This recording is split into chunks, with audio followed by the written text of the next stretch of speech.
যে কসমেটিক পরিবর্তন দিয়ে বাংলাদেশে 18 কোটি মানুষের ভাগ্য পরিবর্তন সম্ভব হবে। কসমেটিক পরিবর্তন কিন্তু জানে না কেউ। কসমেটিক সার্জারি করে মানুষের মুখের পরিবর্তন করে দেয়। মুখের পরিবর্তনে কোনো লাভ হবে না যদি আমার শরীরের ভেতরে অথবা আমার অন্তরের পরিবর্তন যদি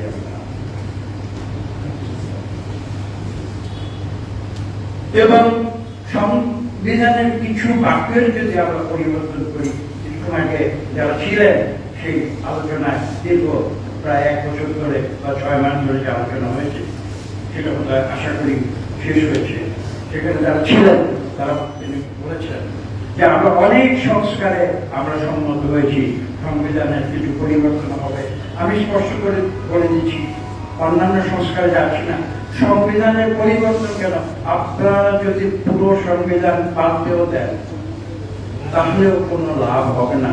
যদি যারা সংবিধান তৈরি করে, যারা সংবিধান পরিবর্তন করে এবং এই দেশের যারা মানুষ, আমাদের সকলের অন্তরের যদি পরিবর্তন না হয়, কোনো সংস্কারে দেশে কোনো লাভ